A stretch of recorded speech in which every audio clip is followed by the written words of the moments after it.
하나님의 말씀은 누가복음 10장 27절입니다. 누가복음 10장 27절 말씀부터 37절까지 봉독하겠습니다.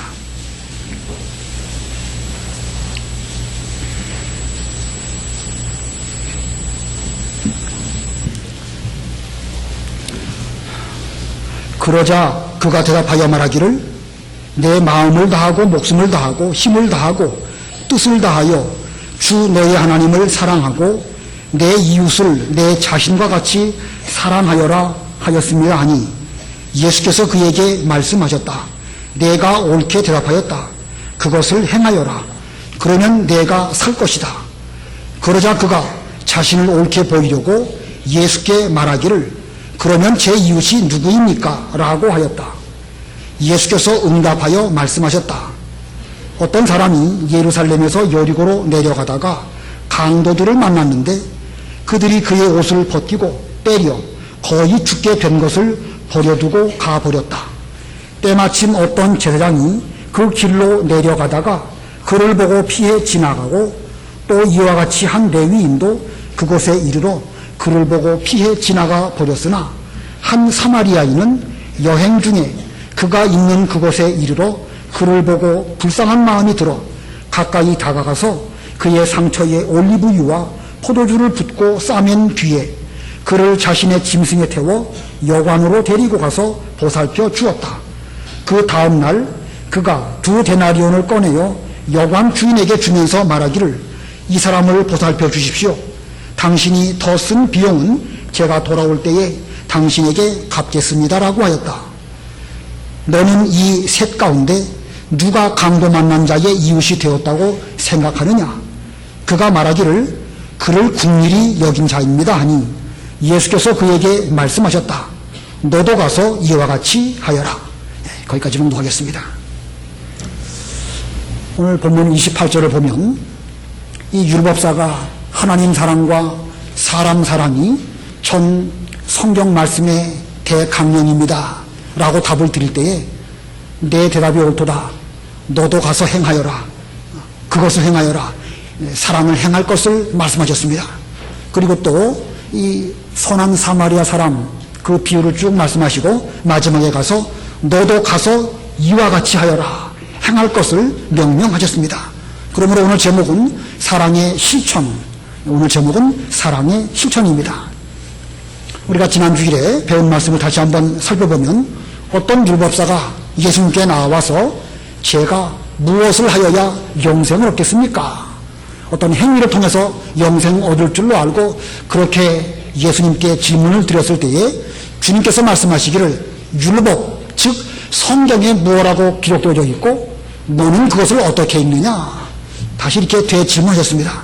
그랬더니 율법사가 율법을 잘 알고 있었기 때문에 답을 또 잘했습니다. 마음을 다하고 목숨을 다하고 또 뜻과 생각을 다해서 주 너희 하나님을 사랑하고 또 내 이웃을 내 몸과 같이 사랑하라 라는 것이 전 율법의 대강령입니다 라고 답을 하였습니다. 그때 예수님께서 내가 옳게 대답하였다. 그것을 행하여라. 그러면 내가 살 것이다. 그것을 행하여라. 그러면 내가 영생을 얻을 것이다. 그 영생에 대한 질문에 대해서 그것을 행함으로 말미암아 영생 얻을 것이라고 말씀해 주셨습니다.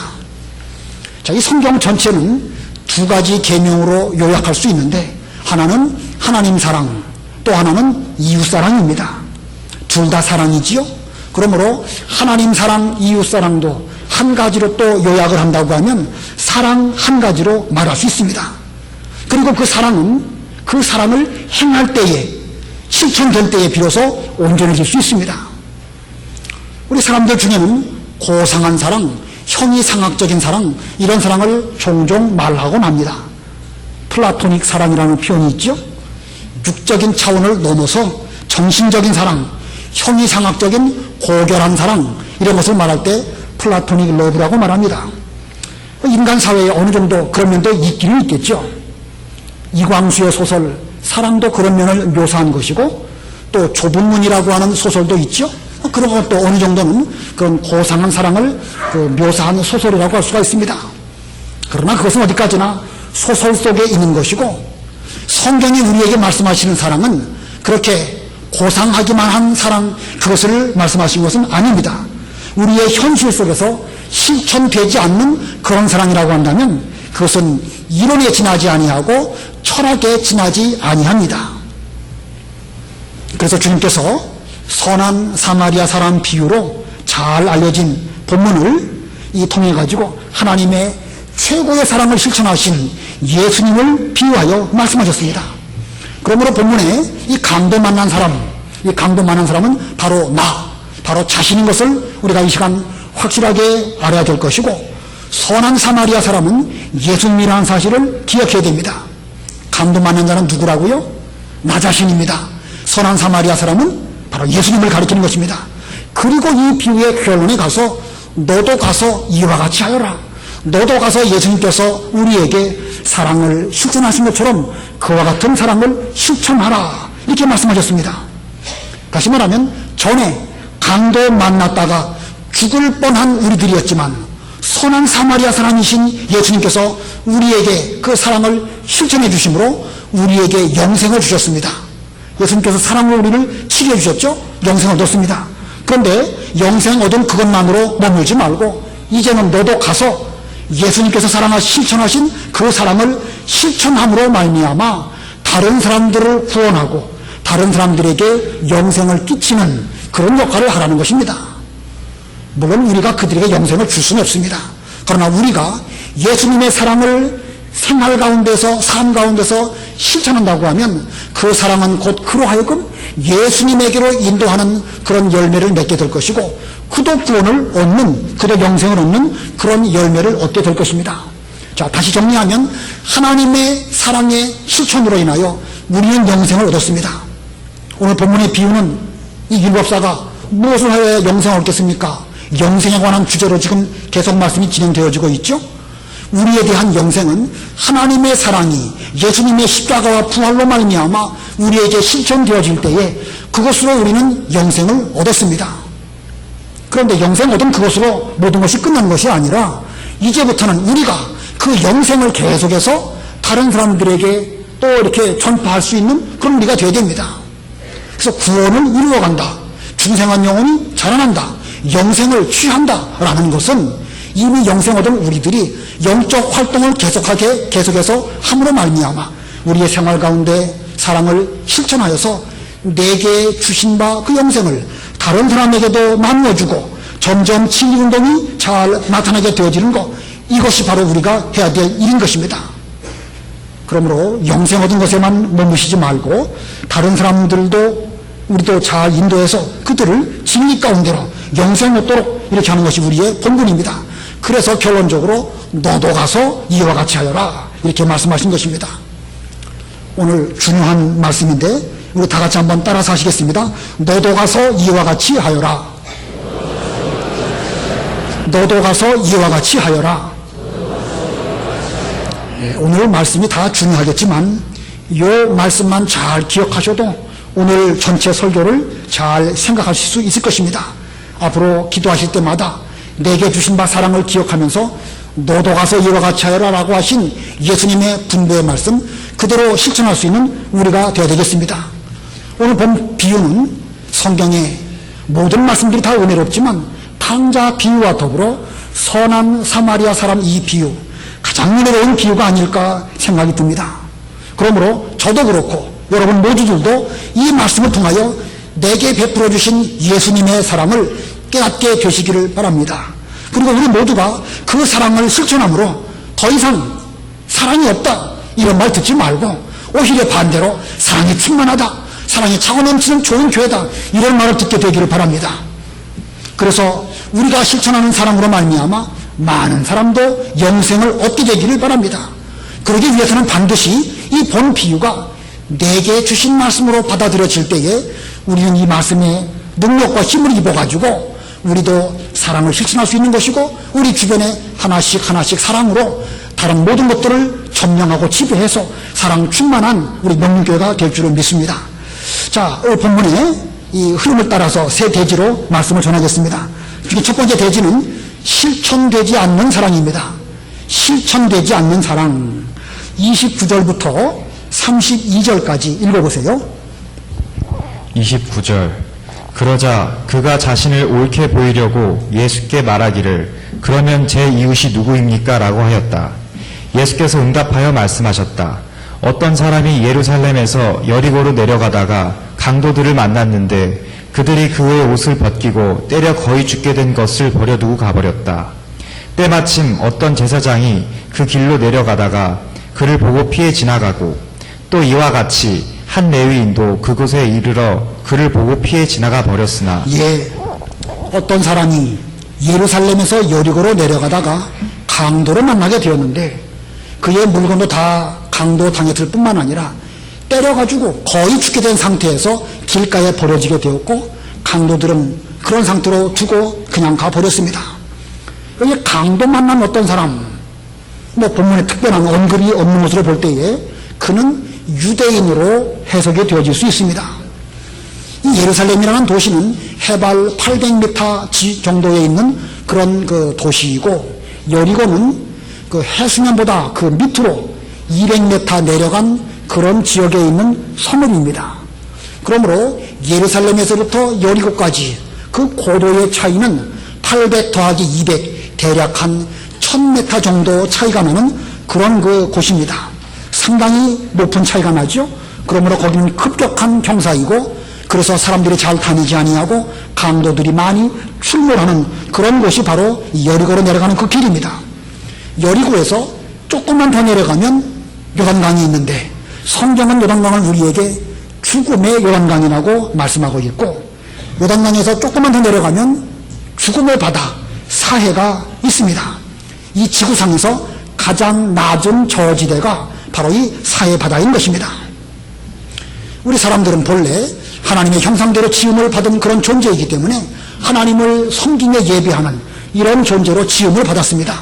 그러므로 하나님의 형상대로 지음받은 우리들이 있어야 할 곳은 예루살렘이고 하나님을 섬기는 거기에 있어야 하지만 죄인된 우리들은 그 예루살렘을 떠나서 그 밑으로 내려가는 삶을 살고 있고 이제 여리고에서 조금만 더 내려가면 죽음의 요단강이고 좀 더 내려가게 되면 사해 바다에서 우리의 인생이 끝이 나버리고 마는 이런 삶을 살아가고 있는 우리들입니다. 심지어 살아가는 도중에 강도를 만나게 되었고 아무도 돌보는 사람이 없는 가운데 죽을 때만 기다리면서 길가에 버려져 있는 피투성이인 차로 우리는 길가에 버려져 있는 이런 존재가 바로 우리들입니다. 때마침 제사장이 그 길로 내려가다가 강도 만난 자를 보았지만 피하여 지나가 버리고 말았고 또 한 레위인도 지나가게 되었지만 그 역시도 다가오지 아니하고 자기에게 손해가 날까봐 혹은 자기 길이 급했는지 그 강도 만난 사람 돌보지 아니하고 자기의 길로 가버리고 말았습니다. 여기에 나오는 제사장 또 레위인 그들은 하나님께 제사하는 일을 본분으로 삼는 제사장이고 또 성전에서 하나님의 일을 돕는 직분에 있는 사람이 레위인들입니다. 자, 그들은 그러나 하나님의 일을 하고 하나님께 제사를 드리는 사람들이지만 그들은 사랑을 실천하지 않았습니다. 이것은 우리에게 무엇을 보여주는가? 하나님께 제사를 드리며 하나님의 일을 하는 그런 일꾼이라 할지라도 사랑하지 않는다고 하면 그런 제사, 그런 일로 다른 사람에게 영생을 줄 수 없다는 것을 보여주는 것입니다. 우리는 어느 면에서 신앙생활은 형식, 절차, 제도 중요합니다. 형식과 제도와 절차가 없는 그런 신앙생활, 그것은 분명 잘못된 것입니다. 그러나 그 안에 사랑은 없고 형식만 있고 제도와 절차만 있다고 하면 그것은 결코 우리에게 영생을 줄 수도 없고 다른 사람을 살릴 수도 없다는 것을 우리에게 보여주는 말씀입니다. 또 오늘 본문에 등장하는 율법사, 그런 율법에 능통한 사람이고 또 당시 유대의 사회 가운데에서 나름대로는 경건하게 살려고 노력하는 그런 사람입니다. 자, 그는 성경을 잘 알았기 때문에 주께서 성경에 무엇라고 기록되어 있고 너는 어떻게 읽느냐라고 질문하셨을 때에 그는 하나님 사랑과 이웃 사랑에 대해서 말씀하지 않습니다. 그랬더니 주님께서 내가 깨달은 대로 하나님 사랑과 이웃 사랑을 실천하라 이렇게 말했더니 본문의 율법사가 예수님에게 무엇라고 대답을 했지요? 그러면 제 이웃은 누구입니까? 본문 29절에 그랬죠? 그러자 그가 자신을 옳게 보이려고 예수께 말하기를 그러면 제 이웃이 누구입니까? 자신을 옳게 보이려고 그러면 제 이웃이 누구입니까? 지금 이 율법사의 이 태도는 이 비유에 나와 있는 제사장이나 레위인과 다를 바가 없습니다. 강도 만난 자, 어려운 사람, 죽어가는 사람에게 대해서 다가가서 그에게 이웃이 되어지기를 원하는 것이 아니고 사람을 실천할 생각을 가지고 있지 아니하고 도대체 내 주변에는 이웃다운 이웃이 어디 있습니까? 제가 보기에는 전부 다 세리요, 죄인이요, 창기밖에 없습니다. 나는 그래도 옳게 성경을 많이 알고 나름대로 경건하게 살려고 하는데 제 주변에는 이웃다운 이웃이 없습니다. 제 이웃은 누구입니까? 이렇게 말씀을 한 것입니다. 그러고 보면 그의 생각은 자기 중심적이죠. 자기 주변에는 사랑할 만한 사람이 없다는 식으로 이렇게 말하고 있습니다. 오늘날 우리는 그렇지 않은가? 왜 우리 교회는 이 모양이냐? 도무지 성도다운 사람은 하나도 없다. 상종할래야 상종하기가 싫다. 도대체 내 이웃은 주변에 어디 있느냐? 그리고 말합니다. 우리 교회는 사랑이 없다. 이렇게 말하는 사람은 자기는 잘 있는 줄 아는 사람입니다. 그러면서 다른 사람은 형편없는 사람으로 생각을 하기 때문에 그와 같은 말을 거침없이 말하는 것입니다. 자, 이렇게 말한다고 하면 앞으로 우리 주변은 어떻게 되겠죠? 우리가 그렇게 말하면서 사랑할 줄을 모르고 사랑은 없다 이렇게 말한다고 하면 그런 교회는 점점 사랑을 찾아보기가 어렵게 될 것입니다. 강도 만난 사람은 결국 사랑받지 못했기 때문에 영생 얻지 못하고 죽을 것이고, 그리고 제 이웃은 누구입니까? 라고 말한 그 사람도 결국 얼마 있으면 죽고 말 것입니다. 언젠가는 그 사람도 죽고 저 사람도 죽고 사랑은 없어지고 뭐 점점 그 주변에는 영생도 구원도 사랑도 이웃도 아무것도 없는 그런 상태가 되고 말 것입니다. 그와 같이 사랑이 고갈된 그런 상태는 상대방을 죽이는 것이고 결국 자기가 죽게 되는 것입니다. 참 대단히 위험한 것이죠. 사랑이 실천되지 않는 그런 그 분위기, 그런 교회, 그런 그 모임이라고 하면 그것은 결국 상대방도 사랑하지 못하니까 그를 올바른 영생으로 인도하지 못하고 결국 나 자신도 때가 되면 죽을 것이고, 그런 가운데서는 영생도 구원도 사랑도 이웃도 그 아무것도 없이 나중에 가면 다 아무것도 없는 그런 공허한 상태가 될 수밖에 없을 것입니다.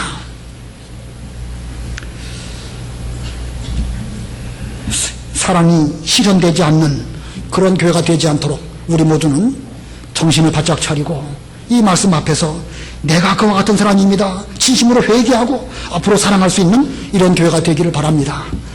두 번째 대지는 예수님의 사랑의 실천입니다.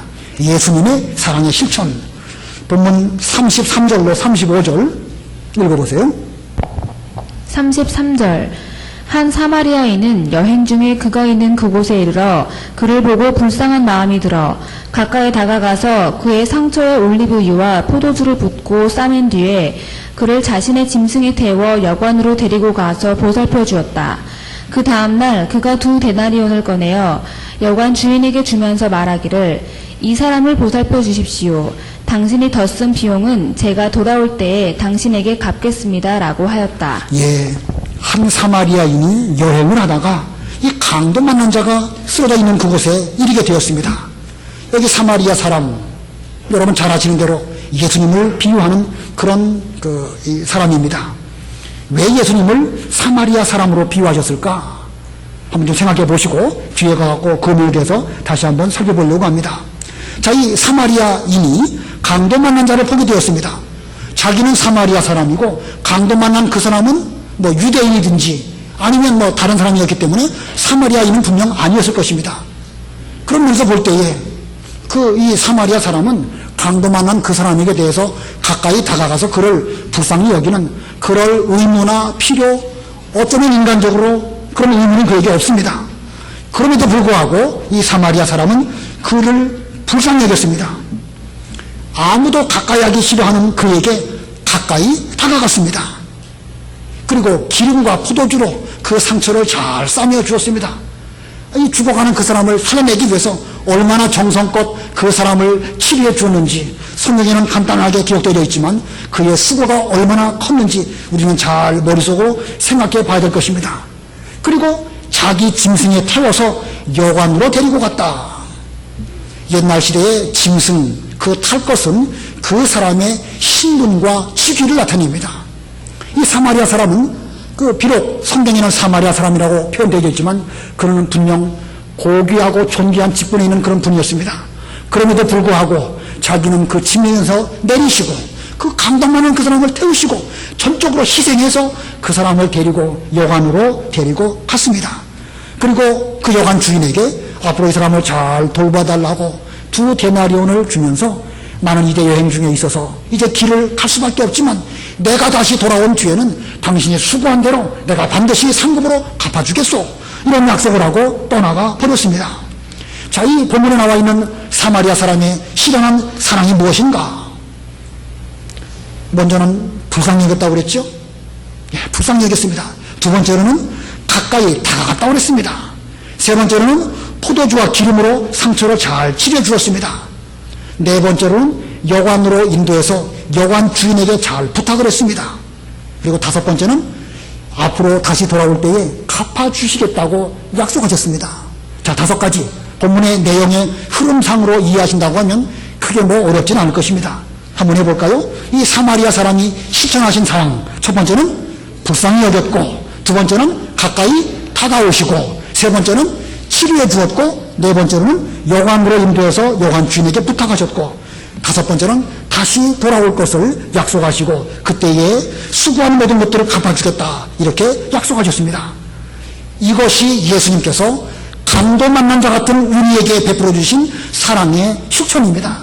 우리는 이것을 이 사마리아 사람이 하신 것을 예수님께서 오늘날 내게 대해서 실천하신 사랑으로 깨달아야 될 것입니다. 첫 번째가 뭡니까? 불쌍히 여겨주셨습니다. 아무도 불쌍히 여겨주는 사람이 없습니다. 이제 그냥 두면 죽을 수밖에 없는 것이고 죽음의 요단강을 지나서 사회바다로 내려갈 수밖에 없는 이런 불쌍한 인생들이었지만 아무도 불쌍히 여겨줄 수 없는 그때에 주께서 우리를 불쌍히 여겨주셨습니다. 하나님을 사랑하되 마음을 다하고 그랬죠? 또 둘째도 그와 같으니 내 이웃을 또 그렇게 사랑하라. 마음을 다해서 우리를 사랑해 주셨습니다. 불쌍히 여겨주셨습니다. 그리고 두 번째는 가까이 다가오시고 제사장 레위인 가까이 다가오지 않았습니다. 자기들의 무슨 일에 손해날까봐, 가는 길에 무슨 피해를 입을까봐, 사람 살리려고 하다가 송장 치우는 일 만날까봐 그들은 다가오지 않았습니다. 그러나 주님께서는 우리에게 다가와 주셨습니다. 여러분, 교회 처음 나왔을 때 누가 내게 가까이 다가오는 거 참 고맙지요? 우리 주님께서 우리에게 그렇게 다가오셨습니다. 우리도 그렇게 다가가는 그런 생활을 해야 될 것입니다. 또 치료해 주셨다. 죽어가는 것을 살려주셨다는 말이죠. 영적으로 말한다고 하면, 본문의 주제로 본다고 하면 영생을 주시고 생명을 살려내셨다는 뜻입니다. 그리고 여관으로 인도하셨다. 우리 옛날 개혁성경에는 중학으로 인도했다고 하는데 이것은 곧 교회로 우리를 인도하시고 교회의 여러 일꾼들에게 앞으로 이 사람을 잘 돌보아가지고 건강하게 준다고 하면 당신에게 수고한 대로 내가 갚아주겠소. 이렇게 말씀하셨습니다.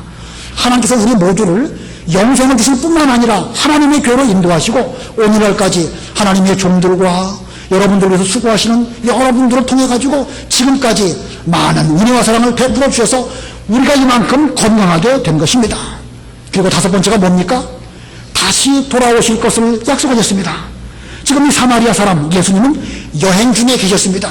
사람의 몸을 입고 이 땅에 찾아오셨고 이제 십자가와 부활을 통하여 부활하시고 승천하셔서 하나님 보좌 우편에 앉아 계십니다. 그러나 그것으로 끝이 아니고 세상 끝날에 반드시 돌아오실 것을 약속하셨습니다. 이와 같은 사랑을 우리에게 베풀어 주셨습니다. 이 같은 예수님의 사랑의 실천은 율법에 기록된 하나님의 사랑과 이웃 사랑을 완전히 다 실천하신 것입니다. 그래서 본문 27절 한번 읽어보세요. 27절. 그러자 그가 대답하여 말하기를 내 마음을 다하고 목숨을 다하고 힘을 다하고 뜻을 다하여 주 너의 하나님을 사랑하고 내 이웃을 내 자신과 같이 사랑하여라 하였습니다 하니. 예, 예수님께서 우리에게 베풀어 주신 사랑은 이 말씀을 그대로 실천하신 것입니다. 마음을 다하고 불쌍히 여겨주셨죠. 목숨을 다하고 우리의 생명을 살려주시기 위해서 당신의 목숨을 십자가에 죽으시기까지 우리에게 나타내 주셨습니다. 그리고 뜻을 다 하셨습니다. 교회에게 부탁하시고 다시 돌아올 것을 말씀하시면서 이것이 하나님의 뜻이니까 이 뜻대로 앞으로 신앙생활을 잘하도록 우리를 그렇게 사랑해 주신 그런 예수님입니다. 창세 전부터 하나님은 우리에 대한 사랑 계획을 갖고 계셨고 그 사랑에 대한 여러 예언의 말씀들이 이 성경에 기록되어 있었는데 성경에 기록된 하나님의 사랑을 우리에게 나타내 주시려고 친히 사람의 몸을 입고 찾아오실 때에 우리들은 하나님의 이웃이 될 만한 아무런 자격이 없었지만 우리를 이웃 삼아주시고 우리를 이웃으로 여겨 찾아와 주셨고 이웃 사랑을 바로 우리들에게 실천하신 이런 예수님의 사랑, 이 사랑은 곧 하나님의 사랑의 실천이요 이웃 사랑의 실천을 바로 우리에게 보여주신 것입니다. 근데 우리가 여기서 한 가지 생각해 볼 것은 이 본문의 사마리아 사람, 분명 예수님을 비유하신 것입니다. 그러면 왜 예수님께서는 당신을 사마리아인으로 비유하셨을까? 예수님이 사마리아 사람입니까? 아니지요. 예수님은 분명 혈통적으로 다윗의 자손이고 유대인입니다. 그럼에도 불구하고 왜 사마리아인으로 자신을 비유하셨을까? 새벽 예배 시간에 우리가 마침 이때 마태복음을 배우고 있는데 같은 그 맥락의 본문을 우리가 배우고 있습니다. 왜 예수님을 사마리아 사람으로 비유했는지 한번 좀 연구해 보라고 말씀을 드리는데 좀 생각 좀 해보셨습니까? 왜 예수님은 자신을 사마리아 사람이라고 비유하셨을까? 예수님 당시의 유대인들은 사마리아인들을 꺼려해서 상종도 하지 않았습니다. 깨림직하게 여기니까 말도 붙이지도 않고 뭐 음식을 같이 먹는다거나 전혀 그런 것이 없었습니다. 그와 같이 당시의 유대인들은 예수님을 생각할 때에 그와 같은 태도로 예수님을 여겼습니다. 예수님을 대하여서 비난하고 세리와 죄인의 친구다, 먹는 것을 탐하고 포도주를 즐기는 사람이다, 계속 비난했던 유대인들입니다. 그런 면에서 보면 이 예수님은 유대인들이 깨림직하게 여기는 사마리아 사람이나 유대인들이 싫어하고 미워하는 예수님이나 같은 그 대상으로 여겼기 때문에 나는 너희들이 꺼림직하게 여기는 그런 사마리아 사람이다 라는 뜻으로 당신을 사마리아 사람으로 비유하셨습니다. 잘 이해가 되시죠? 예, 실제로 유대인들 중에는 예수님을 사마리아 사람이 아닌가 라고까지 말들을 하셨습니다. 요한복음에 그 말씀이 있는데 요한복음 8장 47절부터 49절까지 읽어보세요. 8장 47절로 49절. 요한복음 8장 47절. 하나님께로부터 난 자는 하나님의 말씀을 듣는다.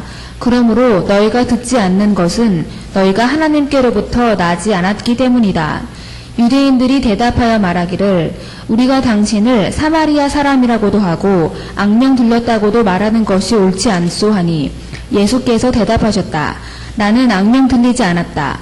도리어 나는 내 아버지를 공경하는데 너희가 나를 멸시하고 있다. 예, 유대인들이 예수님을 얼마나 싫어했는지 본문에서 잘 알 수가 있죠. 그 49절에는 그 예수님의 말씀을 듣지도 않았고 48절에서는 사마리아 사람이라고도 말하고 심지어 악령 들렸다고도 말하면서 49절에는 너희가 나를 멸시하고 있다. 예수님은 유대인들로부터 이와 같은 정도로 취급을 받으셨습니다. 자, 그들이 얼마나 예수님을 싫어했는지 알 수가 있습니다. 그러나 예수님께서는 그들에게 대해서 그들은 예수님을 사마리아 사람처럼 악령 들린 사람으로 여겼을지라도 주님께서는 그들을 끝까지 사랑해 주시고 불쌍히 여겨 주시고 가까이 다가가 주시고 그들의 상처를 치료해 주시고 올바른 신앙생활을 하도록 계속해서 그들에게 사랑을 나타내 주셨습니다. 자, 강도를 만난 자였던 우리에게 예수님께서는 이와 같은 사랑을 실천하셔서 우리에게 영생을 주셨습니다. 우리가 이와 같은 영생을 얻게 되었는데 그러면 영생 얻은 이 이후에 우리는 예수님을 잘 영접하고 주님 말씀을 잘 듣고 사랑합니까? 우리는 그 받은 바 사랑에 대해서 보답하는 생활을 잘하고 있나요? 만일 아니라고 한다면 우리가 본문에 나와 있는 율법사나 본문에 나와 있는 여러 유대인들과 다를 바가 없습니다.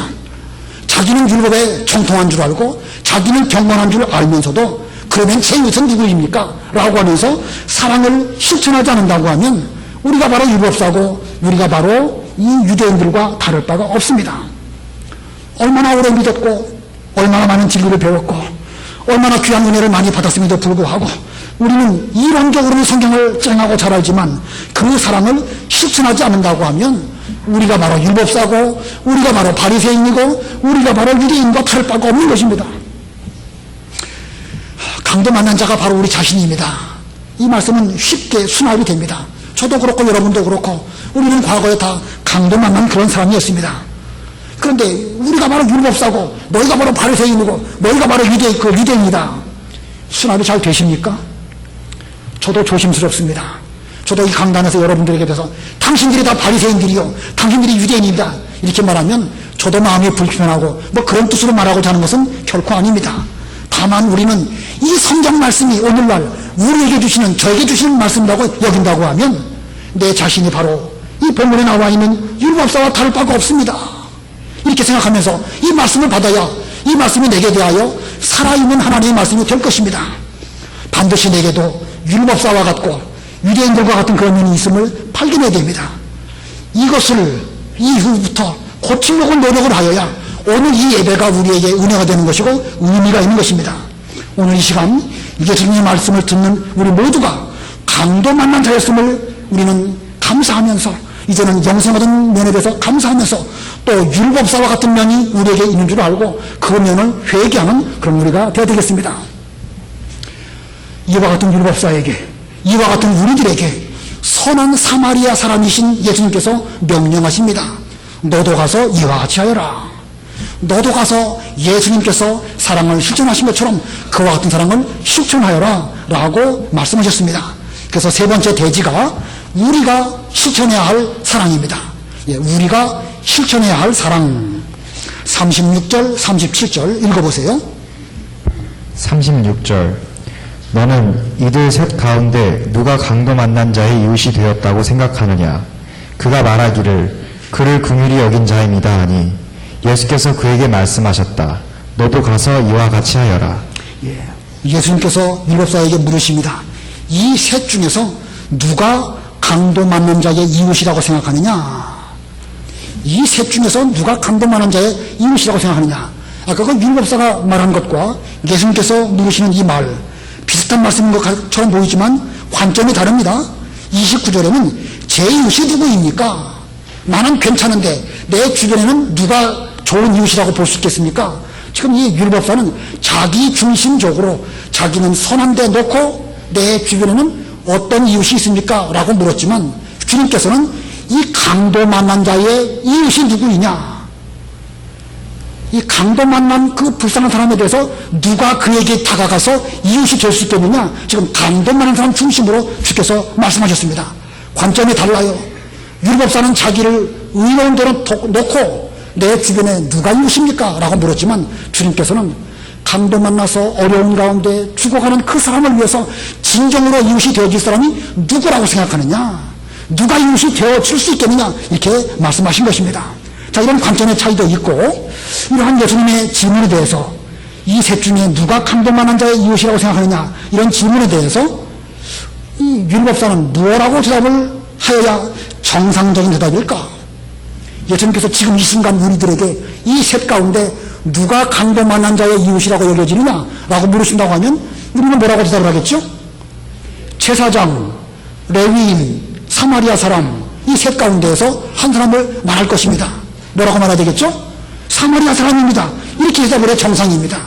근데 지금 이 율법사는 사마리아 사람이라고 말하기가 싫은 거예요. 그래서 말하기를 그를 긍휼히 여긴 자입니다. 끝까지 이 율법사는 무슨 사마리아 사람이 우리에게 사랑을 베풀고 불쌍히 여기고 가까웁니까? 그건 비유 속에나 나오는 것이지 무슨 뭐 그렇게 하면서 지는 그는 사마리아 사람이라는 말을 하기 싫으니까 그를 긍휼히 여긴 사람입니다 라고 불러서 답을 한 것입니다. 그는 죽어도 사마리아 사람이 자기들의 진정한 이웃이라고 말하기가 싫기 때문에 이렇게 말한 것입니다.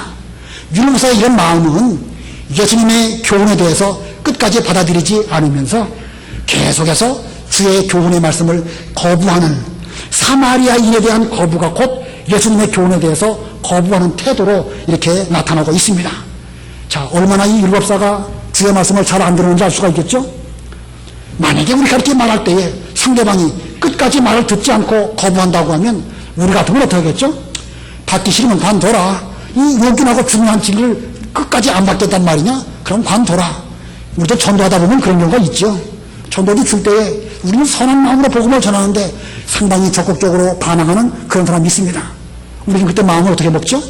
안 믿으면 지가 손해지 뭐. 우리 다 그렇게 생각합니다. 마찬가지일 것입니다. 그러나 주님께서는 그러지 않았습니다. 뭐라고 말씀하셨죠? 뭐라고 말씀하셨습니까? 그를 긍휼히 여긴 자입니다 라고 말할 때에 예수님께서 그에게 말씀하셨다. 너도 가서 이와 같이 하여라. 끝까지 그를 사랑하셔서 그에게 대해서 영생의 길로 인도하시는 그런 그 선한 뜻으로 사마리아 사람이 그 강도 만난 자를 계속해서 불쌍히 여긴 것처럼 예수님께서도 이 율법사를 불쌍히 여기셔서 너도 가서 그와 같이 하여라 이렇게 말씀하셨습니다. 자, 얼마나 예수님께서 이 율법사를 불쌍히 여겨주시고 그래도 아직 깨닫지 못한 가운데 있으니까 그러려니 생각하시면서 그를 올바로 인도하시려고 노력하신 예수님의 사랑의 실천, 이것을 우리는 본문에서 발견하게 됩니다. 자, 다시 한번 오늘 본문에서 강도 만난 자는 바로 나 자신입니다. 또 율법사가 바로 나 자신입니다.